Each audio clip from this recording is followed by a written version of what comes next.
Uh, excuse me, councillors, so we'll make a start tonight of our special council meeting.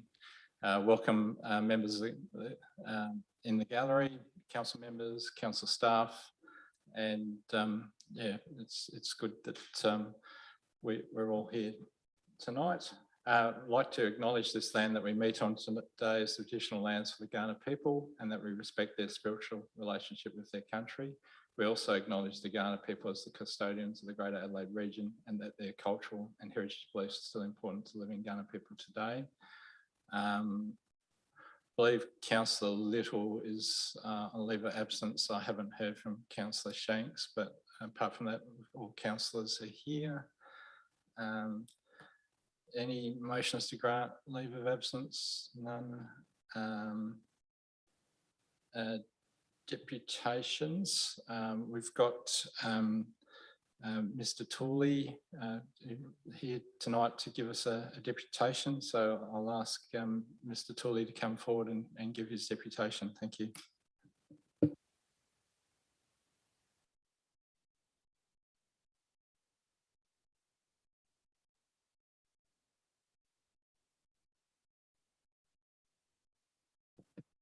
This is not a forum for questions. I mean, we can take them on notice, but we're here to receive your deputation on the budget. Thank you. Questions can be asked at this point. You can ask questions, but we're not answering them. If you've been a councillor for a number of years, you know the procedures. There hasn't changed. This is a deputation. You can ask questions. We'll try and take them on notice and get back to you, but it's not the normal procedure. Okay, all right. Well, thank you. I'll start my clock now. I wouldn't call the budget a visionary budget. I would call it potentially a very wasteful budget, and another budget of lost opportunities. You mentioned about me being a councillor for quite a number of years, Deputy Mayor Hughes, and that's true. And I'd say that as per usual, so much of this budget is opaque, with huge amounts hidden in lines for contingencies and massive legal fees and the like. Hundreds of thousands, for example, that must have been spent on defending against Adrian Shackley with the whole Church Hill tennis court saga. I asked what the cost of that was, and I got told in an email that that came out of our contingency. And I know that we went to court and we had QCs. So the bucket hidden in this budget is phenomenal for the amount just on legal fees. The community garden. Councillors committed around, I think, 30,000. I don't know if it's above or below the line at the moment. And I think there's a request for an amount for fencing.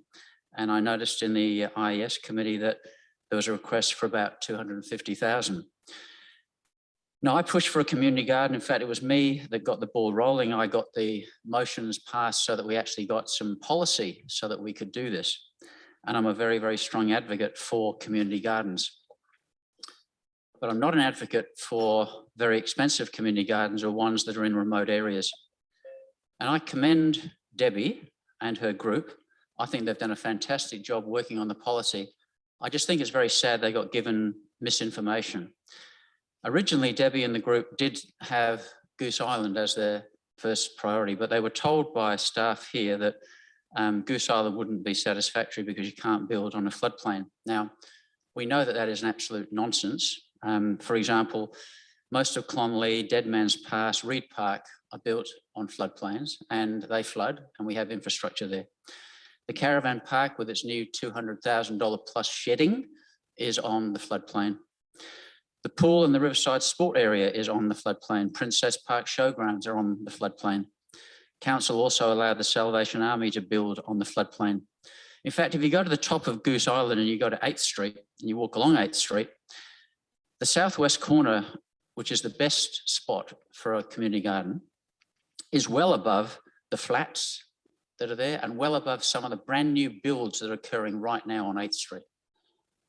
The other thing we need to have a lesson in is geography. And that is that when you have a bend in a river, the outside of the river flows fast and you get erosion, hence the steep side near the post office. But on the inside of a bend, the river flows slowly. And when it flows slowly, it deposits its soil. which is why we've had sand mines in that area. And anyone that lives on 8th Street will tell you that when it does flood on 8th Street, it ponds, P-O-N-D-S, it ponds. It never rushes, it never flows, it never washes anything away. What it does is it ponds and it slowly lets some of the sediment. And the sediment is brilliant for fertilizing the soil. You've only got to go along the Gawler River floodplain where all our market gardens are. So Goose Island should be activated. It's the premium park in our CBD. Community gardens are located, and these are the points for a community garden. If you look on the website, look at any of it, they're located close to dense residential areas, near flats, apartments, retirement villages, and the like. They aim to provide a garden for those with no garden or very small garden. They're centrally located and mostly accessible by walking or by public transport. They're run by groups who donate a lot of their infrastructure and time.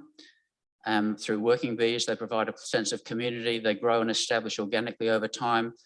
And they're often located in parklands on floodplains, such as my favourite one in Charles Sturt, which is near Henley South. A community garden located at the back of the Gawler Library Annex at Evans Gardens doesn't tick any of those boxes. It's 5.3 kilometres from the CBD. It's in a semi-rural area with few houses where most properties have large blocks and big gardens and can only be accessed by car because there's no public transport. There's no toilets unless you're going to give a key to the library and a code so that people can go in at any time and undo that and get to the toilet. That ain't going to work. And it's not close to cafes or nurseries. My fear is that if you establish a community garden there, the enthusiasts will operate it for a little while, but it will fail like the one at Springwood did, wrong location. And that's the problem that we have. So in your budget, the money that you've allocated, you don't need to allocate that much to just 10 minutes, 10 seconds to go, thanks. Sorry. You're supposed to give me 30 seconds. You've been here long enough to know that, Mayor. You're supposed to give me 30 seconds warning. I don't see that written anywhere in any of our regulations. Been the common I'm practice, just trying to not break you up while you're speaking. Yeah, very, okay. So you are going to lose that money if you invest in that. The other things in your budget that you lack is any real vision. Any vision for parking, vision. Time's up, Councillor Tooley. You're not prepared to grant me 30 seconds more, Councillor Hughes? I don't see the gallery full of a lot of people. 20 seconds is fine. Can I have 20 seconds more? Thank you very much. So in general about your budget, I don't see any contingency to solve the parking problems. I don't see any money in there to deal with the electrified railway lane, with the opportunities and the challenges that it presents. I don't see anything in there for the rural zone, and I see even more waste potentially for the budget reform. I mean, they're not going to give you that without going to the next stage, and that's going to cost you nearly $500,000. So councillors, it's not a very open and transparent budget, potentially contains a lot of waste, and there's a lot of hidden items in there once again. So councillors, I really ask you that you do your job. Yeah, you had an extra minute. I really appreciate that, Councillor Hughes. I like that minute. I'm very, very thankful. Yeah, good. Our next speaker is Tracy Hall from the Community Garden. Thanks, Tracy. Thank you. Hello, my name is Tracy Hall, and on behalf of Gawler Community Garden Incorporated, I thank you for the opportunity to address the Town of Gawler Council again tonight. First of all, we would like to put on the record that non-Gawler Community Garden Committee individuals who claim to speak for us here and in public forums do not represent us and do not speak with our support or authority. We acknowledge that your budget is finite with many applicants. However, we would like you to seriously reconsider our request to get above the line. Many councils across the state and country are unable to completely fund their community gardens, and we are not asking for this. The plans we submitted included full costings over several years, exclusive of donated goods and services and volunteer labour, and show the great vision we have for this resource. What we hope you can find is $25,000. Which will allow us to buy secure fencing for the plot. Then we can turn the plot into a community garden. We can then use our volunteer and service club resources to clear the block and erect this fencing. This amount will allow us to purchase fencing, allows us to make further rapid progress, preparing soil, installing taps and building garden beds, while we continue fundraising for the long-term development of this valuable asset to the whole community. This amount will allow us to immediately start groundwork with our new lease, and importantly, also allow the Town of Gawler Council to be actively contributing towards meeting their Community Plan 2030 by aligning with the following pillars. Goal 2, our growth. 2.3, manage growth through the real connection of people and places. The garden will provide an opportunity for real connection, education and inclusion. Goal 3, our community. 3.1, Gawler to be an inclusive community. Inclusivity will be a focus with an opportunity to engage with all sectors of the community, including seniors, schools, lower income residents, people with disabilities, people from other cultures and young families. 3.2, provide sporting and recreational facilities to meet local and regional community needs. There is no other community garden in the town. With the development of smaller residential blocks, there is an increasing need for non-residential gardening and non-sporting recreational options. 3.3, recognise, respect, support and advocate on behalf of volunteers. The committee of volunteers and are committed to ensuring the development and running of this venture along with other volunteer gardeners. 3.4, encourage the development of arts and creative sector. Creativity will be a focus integrated into the gardening. Gardening can be very expressive. 4, goal 4, our environment. 4.1, act on climate change. A green sink in an area recognised as a hotspot will contribute to the cooling effect. The community garden will also produce large volumes of fresh produce with 0 food miles. 4.4, support sustainable use of natural resource and minimise waste. Educational opportunities on waste management, recycling, composting. And 4.5, support the provision of usable public realm that preserves and enhances the environment and biodiversity. Productive gardens can provide important environmental services and habitat in an increasingly urban environment, which is a lot of Community Plan 2030 plus goals kicked for a small outlay. This group, Gawler Community Garden Incorporated, have been working with the Town of Gawler Council for 2 years, and our chairperson, Deborah Nelson, has been working on this for 4 years before that, and we're finally close to obtaining a lease. In that time, we've missed many opportunities of large grants. There have been many other previous attempts to begin this much wanted community garden.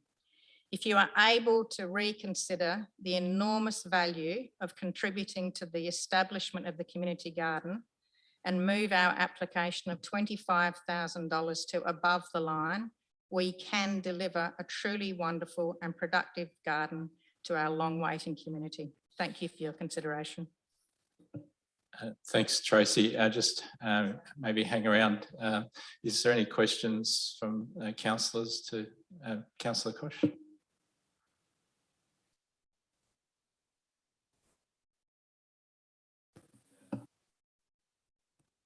It's a question for Tracy.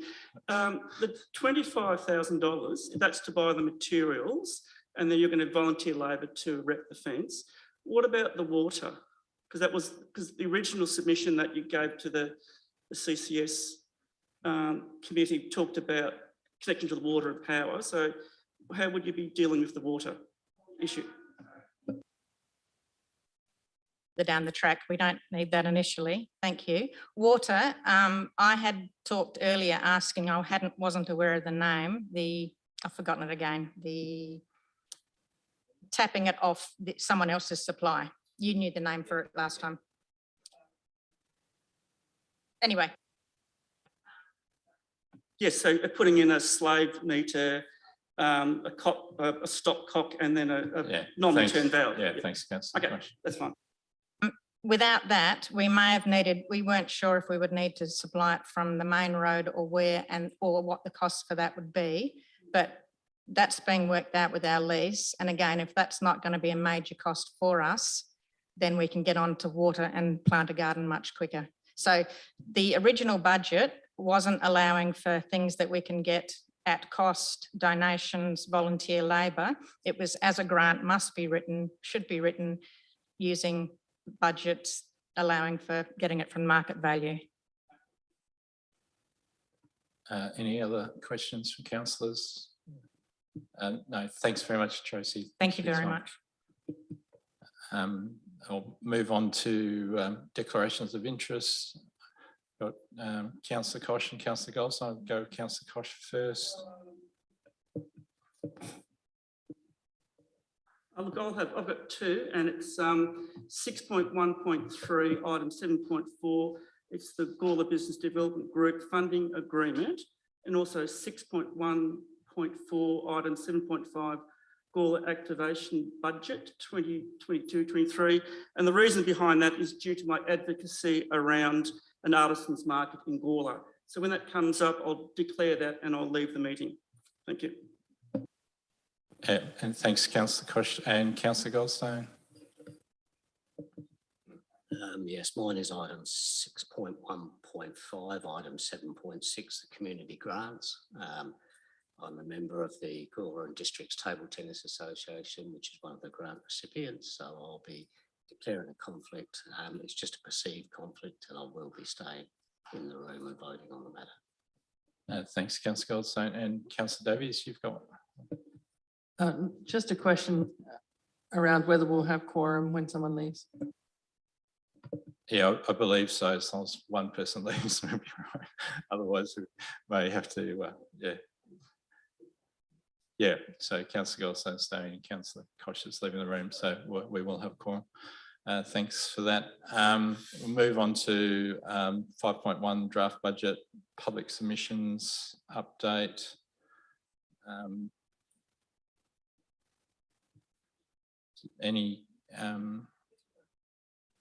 Do we have a presentation? Yes, we do, from Ms. Natalie Johnson. Yes, I'm here. Can you hear me? Natalie. Thank you. Yes, we can. Thank you. Thanks. Thank you.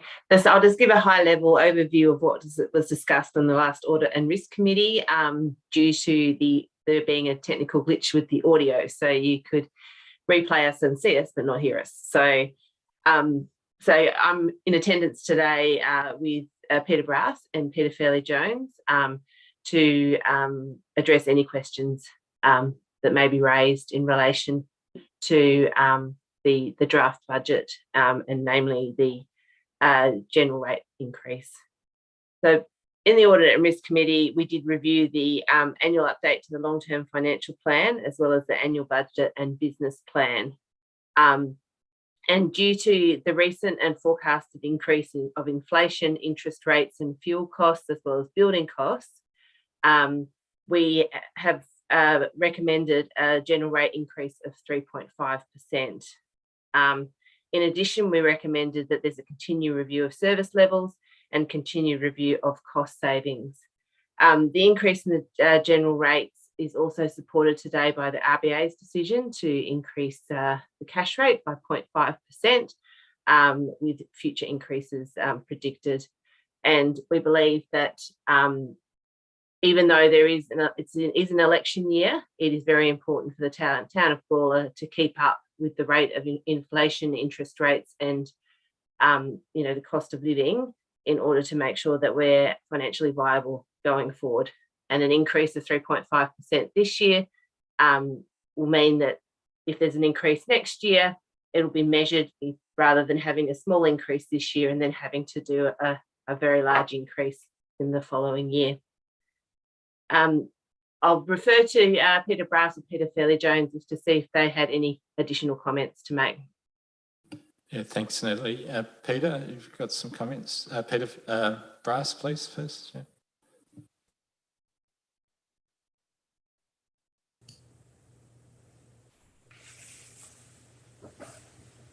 Maybe Peter Fairley-Jones. Oh, no, I can see Peter Brass now. If you've got any comments, Peter, turn your mic off, please. Thank you, through the chair. Look, I just reinforce Natalie, our Audit and Risk Committee chair, comments that I think in this current economic environment, that it will be prudent to ensure that you've got financial sustainability, that we try and ensure that the income to manage council's operations, and mindful that it's at the current service levels, that we do support management's calculation of a 3.5% rate increase. As we've also noted in our recommendations back to councils, that it will be important to continuously review the service levels to be delivered to the community, and to continue to look at cost savings and areas where they are possible. Thanks, Peter Brass. And now Peter Fairley-Jones have got some comments as well, please. Yes, thank you, Chair. Yes, I'd just like to reiterate the comments Natalie's made. They represent the meeting that we had very clearly. I think one of the concerns that we've had is that even though the budget has been formed on the basis of what is currently known, and made some attempt to include some of the cost increases that are coming through as a result of the more recent surge in inflation, it probably hasn't included everything. I mean, I don't know whether water rates, for example, they haven't been set yet, but they're based on yes, they would have based on an inflation adjustment, which will come through in the near future, I guess. So there's things like that, and the level of depreciation and so on. And even with where we're currently set, there is a small surplus, 290,000, I think it was,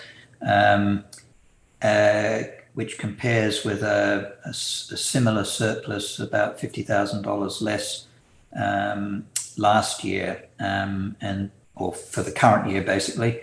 But even that has been whittled away and is going to have a forecast deficit for this year. So the surplus is modest, and I think the settings that we recommended for consideration are appropriate. Thank you.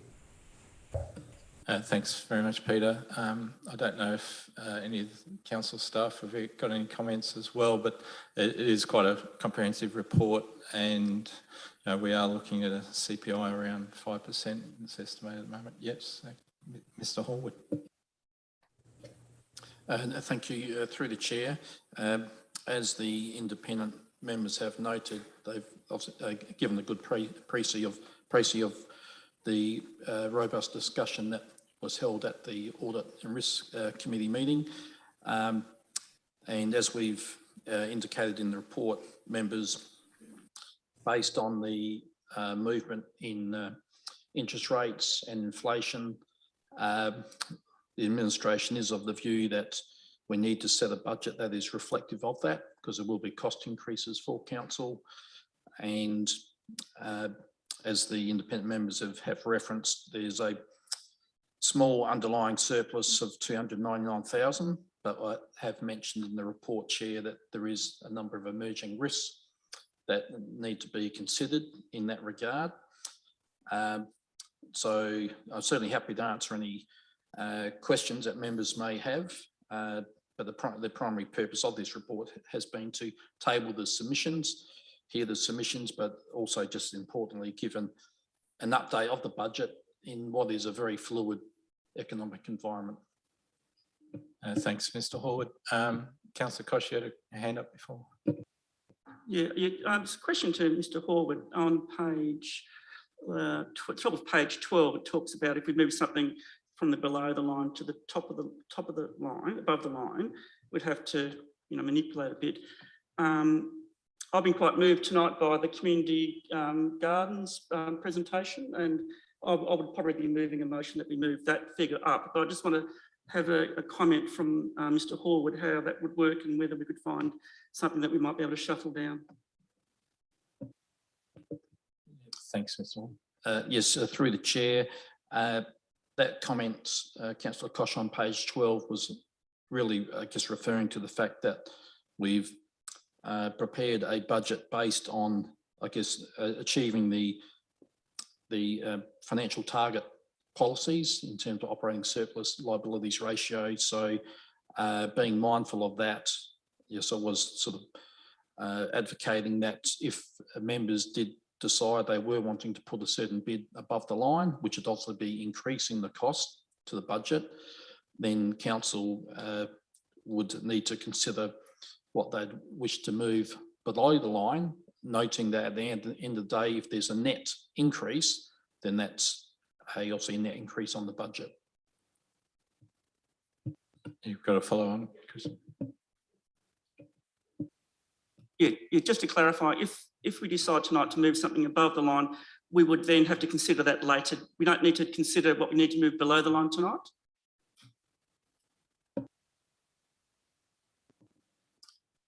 Through the chair, look, I think ideally it would be good to give guidance to staff in terms of what, if elected members were wishing to put a bid above the line, it would be ideal to have that direction in terms of what members are wanting to put below the line, noting that obviously we're looking to adopt the budget at the next council meeting. Thanks, councillors. Councillor Goldstein, you've got a question as well, or comment?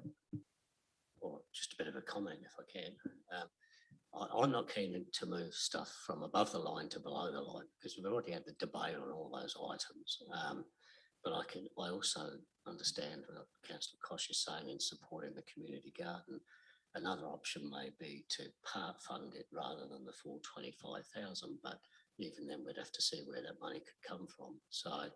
Yeah, I just wanted to say I'm not really comfortable with supporting moving something from above the line, which we've already argued to be there to accommodate the submission. But I'm also mindful of the submission, so it's a bit of an awkward situation. Yes, I agree. This meeting is basically receiving the submissions, and we've got a few extra things added to the agenda, but that's what this meeting's really about. But yeah, so Councillor Fraser, you've got a question. Well, it's not really a question. It's just a comment on the community garden.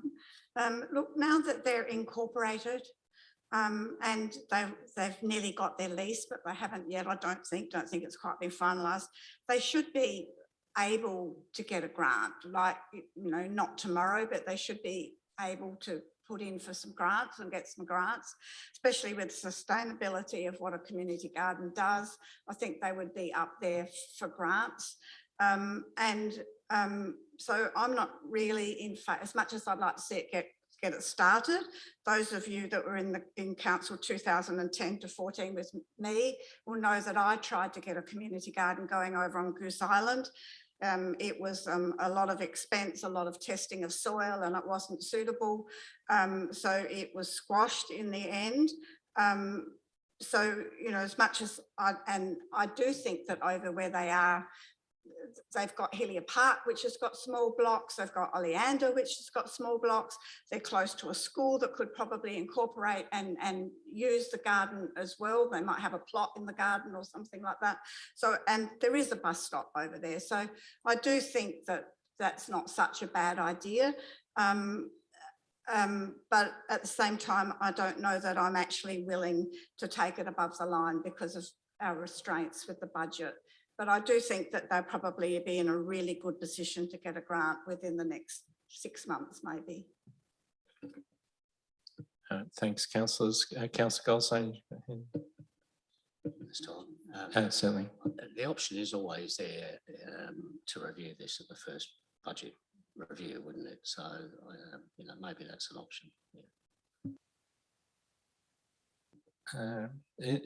We've got the independent audit members here as well. Is there any questions for the audit members? Councillor Davies, sorry. Yeah, so just around understanding, I guess, the impact on council for this Reserve Bank increase today, for example, what does that, I guess, directly, you know, I understand interest rates are going up, but how does that, you know, relate to council in the end, I guess? Thanks, Councillor. Mr. Horde. Through the chair, look, more than happy to answer that. The immediate consequence of that, Councillor Davies, is and I think I forwarded the email this afternoon from the LGFA. They've immediately passing on that 0.5% increase. The immediate impact of that is the interest rates tied to our debt increase, and it won't affect the interest incurred on our fixed debt because the rates on that are fixed. However, as the bulk of our debt is in variable interest rate debt, it will affect that immediately. And the fact that it's gone up, I think 0.25% last month, 0.5% this month, we've indicated in the budget papers we're of the view that the draft budget as presented could accommodate the modest interest rate rises, but if interest rates were to keep increasing over coming months, then it's likely that the budget for finance costs in 22-23, as they stand at the moment, would be exceeded. But the budget and long-term plan in that regard is informed on the best information available, which has been sourced from the RBA, the LGFA and the National Australia Bank. But there is immediate dollar consequences. Councillor Koch, question as well? Yeah, just on that, I just want to clarify from what I've got it clarified in my mind. You were talking about the advance payments for the federal grants, and you were going to use that to pay off loans, which would then create the contingency to cover the rate increases.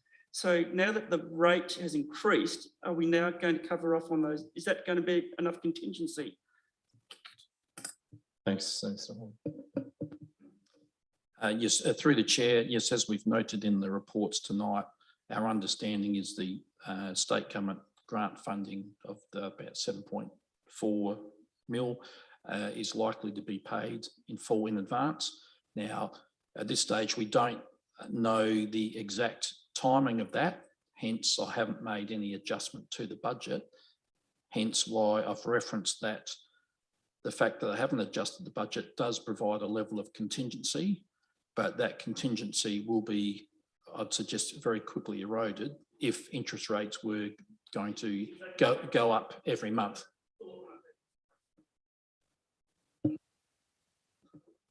Thank you. Any further questions? And yeah, thank the audit members for being present tonight. It's really important. Yes, Councillor Davies. So just a question about the actual process tonight. If we were to have a motion about moving something above or below the line, where does that happen? Is that something for the budget meeting at the council meeting, or are we going to move that now? Yeah, previous history is, yeah, we're just receiving the deputations tonight, but I think the council staff also want to know, that we don't have a mad lot of changes.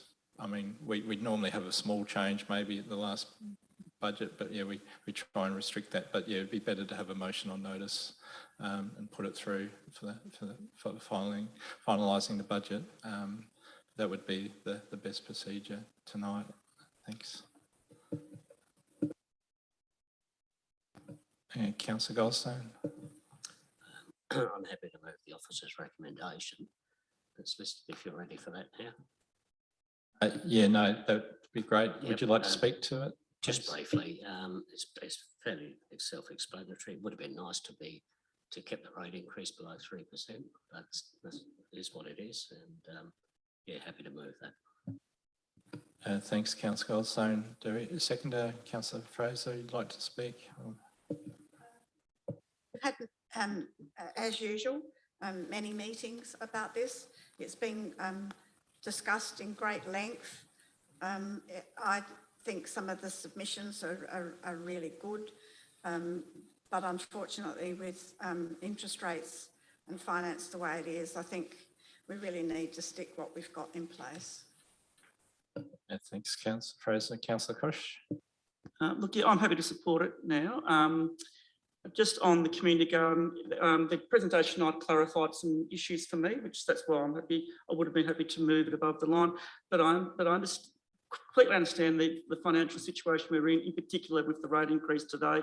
But an option potentially is, at the first quarterly review, we may find some funds, and we may be able to potentially, provide matching funds for a grant, up to 25,000. So we might be able to provide 12.5, and they find a grant for 12.5, for example. So this, the cause is not lost. That's what I'm saying. So I'm happy to support this. Thank you. Thanks, Councillor Koch. Is there any other speakers on the motion? Councillor Davies. Yeah, well, look, I mean, I'll support this. It's something that, look, in terms of whether there'll be anything else above or below the line, I guess that can be sorted out more on notice for the council meeting, because, that we obviously have put a lot of work into the budget already, but also the purpose of a public consultation isn't just that we get their feedback and ignore it.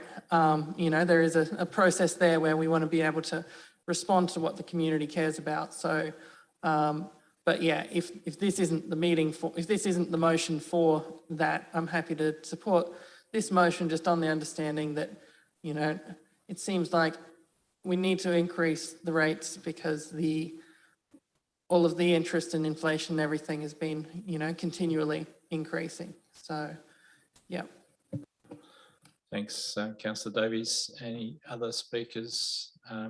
If not, I'll put the motion. All those in favour, please vote. And those against. So the motion is carried. Thanks, councillors. We'll move on to the long-term financial plan, which is 5.2. So we need an update from our independent audit members on this, councillors? No. Any questions to staff or audit members?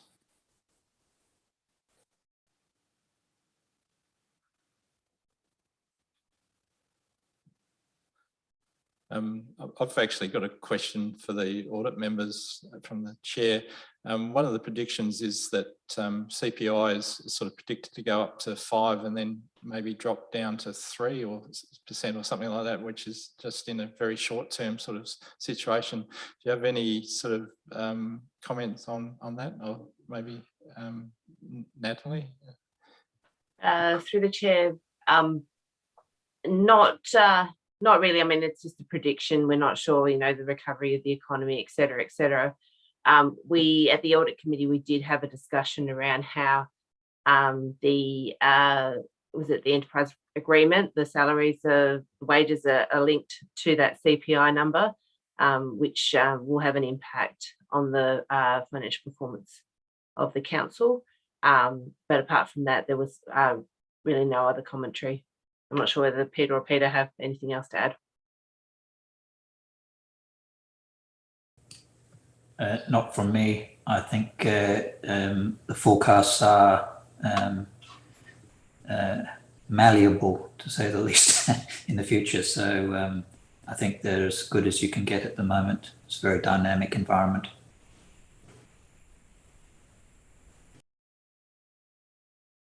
Peter Barras? Yeah, I concur with the same comments, Chair. Yeah, no, it did sort of surprise me, some of the comments in financial papers on the weekend with the prediction of a very large rise, and then maybe in 12 months' time a decrease. I think it's, but yeah, it is very dynamic at the markets and everything else. Mr. Horwood.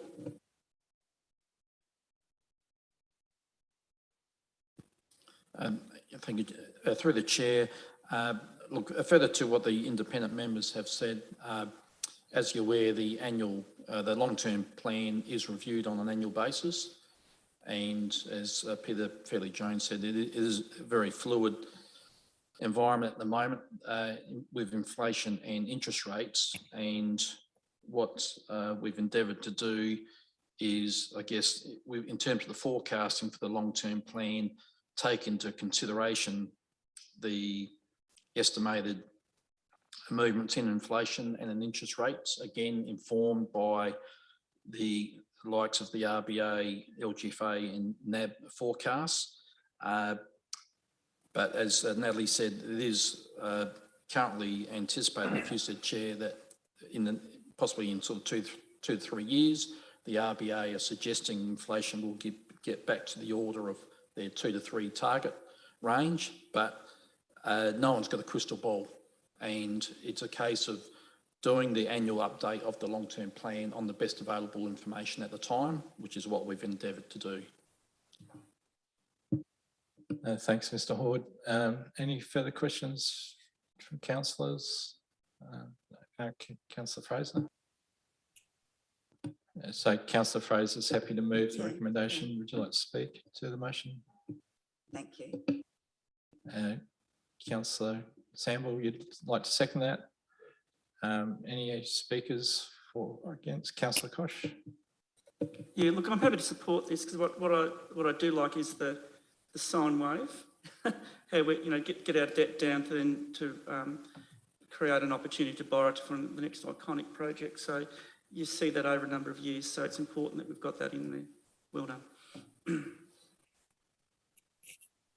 Thanks, Councillor Kosh. If there's no further speakers, I'll put that motion. All those in favour of the motion, that's carried unanimously. Thank you, councillors. Move to 5.3. And yeah, I'd like to thank, I don't think there's any more questions for the audit committee, but yeah, thank you those members for being here tonight. It's very good. 5.3, grant opportunities from the state election outcomes. This is some really good news for us as a council. And we're getting the money up front. And but yeah, we will have to deliver. So questions from Councillor Kosh first. Councillor Fraser, yeah. The Apex Park, the 60,000, we actually have that in the budget. And I think we've got that it's a total cost of 70, 100, is it? Page, yeah, we've got.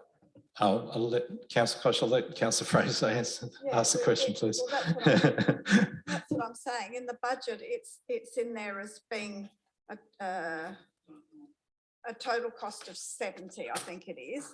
And then it says that we've got outside funding, external funding of 40, but now we've got external funding of 60, or is that 60 on top of the 40? Well, we'll find out. Mr. Horwood, are you chasing that up, or sorry, Mr. Delena, thank you. Yeah, through you, Chair. That was one of the few projects we actually engaged with Tony Pickett. We engaged with us in that regard, and so when we were developing the budget, we allocate. It was a $100,000 project. We allocated $40,000, and which would deliver a solution. But with whatever was the state government were able to provide was going to sort of supplement that and expand the actual deliverable. Yeah, I think that explains that. Councillor Kosh. You've got a further point, sorry. That sort of went over my head a bit. So are we getting 100,000 from the grant, or just the 60? Just the 60. Okay, thank you. Thanks for that.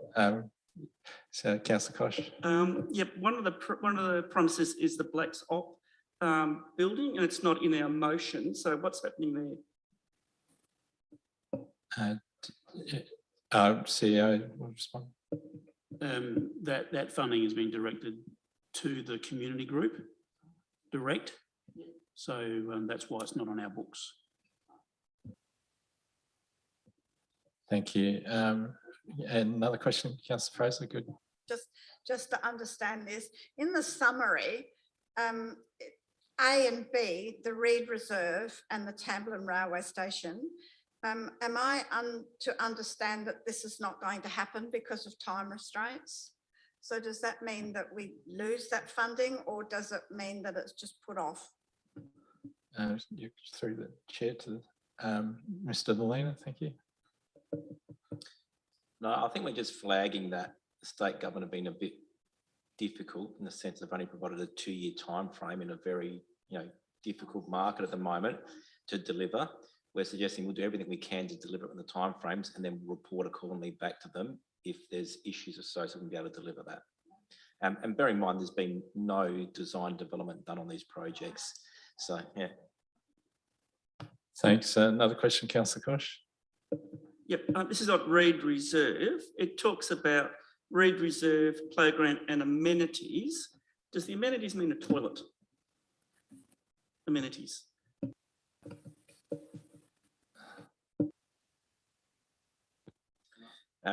So I might have to take that on notice, but there's been no specific concept design developed. I'll come back and formalise this to the members, but I believe it relates to further furniture within the actual.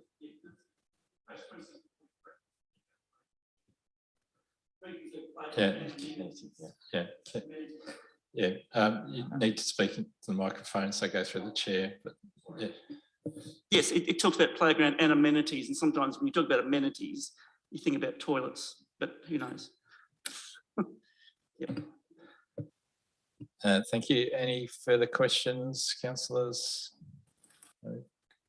Motion in front of us. Councillor Kosh, you're happy to move the motion. Councillor Goldstone seconded. Anyone wants to speak for or against? I'll put the motion. All those in favour? So it's carried unanimously. Thank you, councillors.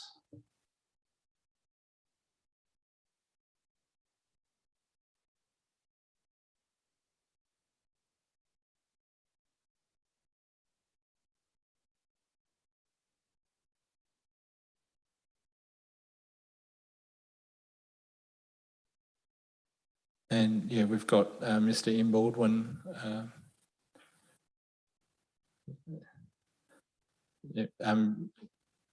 Whether Ian starts us off, if that's okay, Mr. Baldwin. You've just got your microphone off.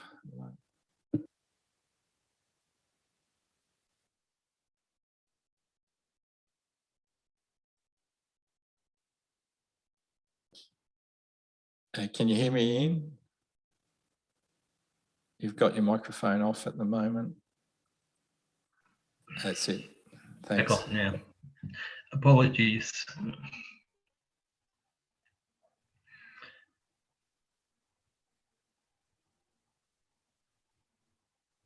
And are there any questions from Mr. Baldwin?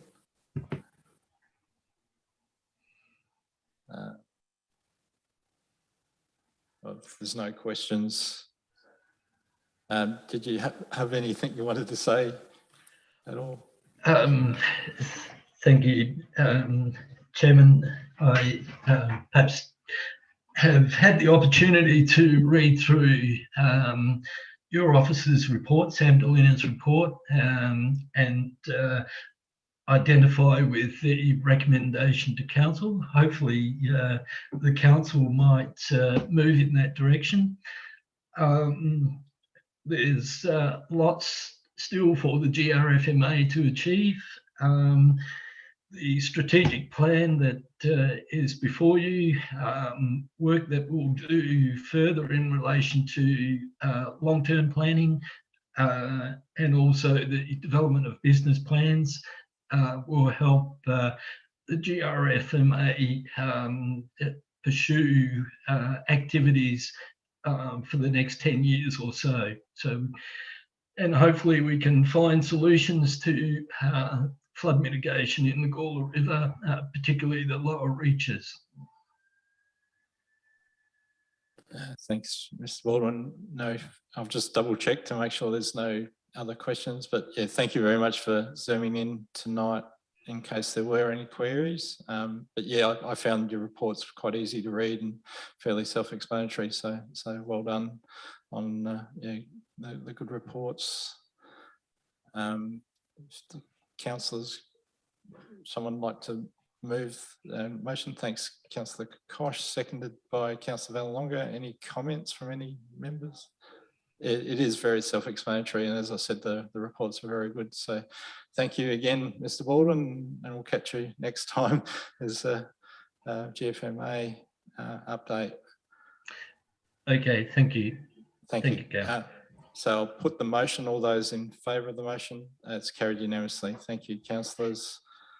We're now moving on to the recommendations from the CCS meeting that wasn't part of the last council meeting. So if we can go through those recommendations from the CCS, 6.1, we've got motions under delegated authority. Councillor Kosh. I want to declare 2 perceived conflicts, so I might, do I need to leave the meeting for the whole lot or just those 2? I would have just moved out on 6.13 and 4, isn't it? 1.4. Yeah, it's 6.1.4 and 6.1.3. So you want to separate those out? Or? Well, it's up to the, well, that looks like a separate motion anyway. So the 6.1, and we're just noting. Yeah, okay. Yeah, so when we get down to that, I'll just move that for that step 1 and then. And Councillor Goldstone. It's later. So I'll be moving these 6.1 on block. They're all noting motions. Sorry, yeah, there's already a number, and then 6.1.1 looks like it's separate to me, but I'll go to governance whether Chris wants to make a comment.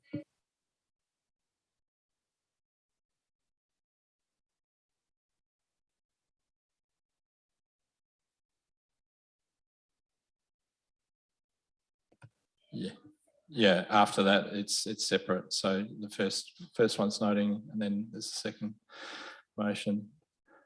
So someone like to move the first one, Councillor Fraser, and seconded by Councillor Vallelonga. Any comments on that one? Put the motion. All those in favour? That's carried unanimously. Thank you, councillors. Now move to the second one, which is a recommendation to adopt. We've got Councillor Fraser's moving that. Do we have a seconder? Councillor Davies, any comments? No, I'll put that motion. All those in favour? Councillor, yep, so that's carried it unanimously as well. Now we've moved to 6.1.2, the community garden update. We've got a recommendation. Councillor Kosh. You're happy to move that one? Yep. Do we have a seconder? Councillor Fraser. Any comments? We'll put that motion. All those in favour? Councillor Vallelonga, are you voting for that, for or against? Okay, so that's carried. Thank you, councillors. 6.1.3, which is the business development group one. Councillor Kosh, you've got a comment. Yes, I wish to declare a perceived conflict on this item due to my advocacy for an artisans market in Gawler. Do you want me to do the next one as well while I'm out? So I'm going to leave the meeting. Okay, yeah. And also a perceived conflict for 6.1.4, which is the Gawler activation budget, again, because due to my advocacy for an artisans market in Gawler. All right, so I'll leave the meeting for those. Thank you, Councillor Kosh.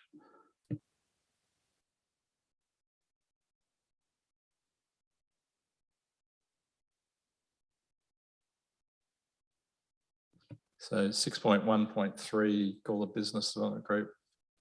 Do we have a mover for that motion? Councillor Fraser, thank you. And Councillor Vallelonga, second. Any comments? I'll put that motion. All those in favour? That's carried unanimously. Thank you, councillors.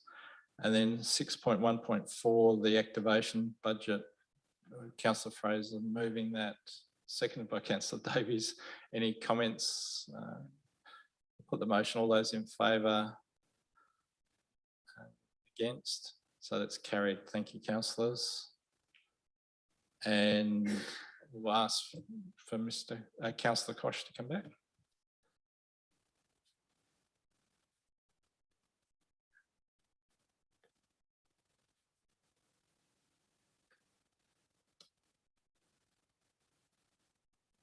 Uh, 7.5A, the Anzac Day funding, got a recommendation. Councillor Fraser and Councillor Vallelonga, seconded. Any comments? I'll put that. You'd like to speak to the motion? I'm not exactly sure, but in the last couple of years, the cost of that particular day, which is basically totally the RSL that control are in with that. It's not a council-run operation. I wonder who it is that can tell me why it is that each year it increases in the cost from ratepayers to fund this event. The CEO respond. The last couple of years, there's been a concerted effort to make sure that Anzac Day occurs notwithstanding COVID. And so the funding that was sought to then facilitate Anzac Day is as a consequence of COVID. However, be mindful that this year, although there was some tens of, well, how much, I can't recall the exact figure that was allocated for the Anzac Day event, in anticipation of COVID, and the COVID restrictions were changed. So we didn't have to spend the money on the fencing, for example. So that was, and that's the reason why over recent years there's been that increase. But hopefully moving forward, we'll go back to sort of the normal budget arrangements. Yeah, certainly. Thanks, Councillor. The reason for it is that the community of Gawler highly believe that the town of Gawler put that event on. The PA system, the complaints about the actual what happened on that day, which was a good day, quite a nice crowd and everything, and it was certainly done very professionally, but no one that was there could hear it. And it was the personal PA system of Mr. Mark Forgy that was provided, and it was really bad. So I think that something's either council assist in the organisation of it by way of a PA system or these sort of things that make the event a professional one. Because other than the things that let it down, the RSL committee did not have the facilities to be able to make that a truly successful event as Gawler is known to operate. Yeah, thanks, Councillor Samble. Myself and the Mayor and the CEO did meet, I think it was last week, with the executive of the RSL, and we are trying to address those issues, and we've got some really exciting ways forward with that. So we are working with them to sort of look at the sound system and other matters within the town, which and also working with the state and federal government as well for funding too, to help to make sure that all the ceremonies and the monuments and are looked after as best as possible in the town, and things go as well. So we are working quite well, I think. We've had a very successful first meeting, and there's been some follow-up emails with some information and follow-up. So and staff are involved, getting quotes and getting help as well as the RSL. So I think we are working to address this as well. But yeah, I do understand the concern that is in the community. So it's worth pointing that out. Unless the CEO's got anything further to say, no. Well, I think we've got a mover and a seconder. Put that motion. All those in favour, those against. That's carried. Thank you, councillors. And next item is 6.1.5. We've got Councillor Goldstone. Yes, just confirming that I'll be declared an interest in this item. I will be remaining in the meeting and taking part in this item, though. Thanks, Councillor Goldstone. So do we have any questions or a mover of this motion? Councillor Kosh and then Councillor Samble. It was pretty close. So we've got a mover and a second. Any speakers for or against? Put the motion. All those in favour. That's carried unanimously. Thank you again, councillors.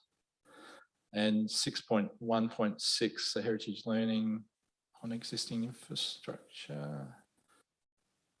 Councillor Davies would like to move that. Councillor Valalonga, second.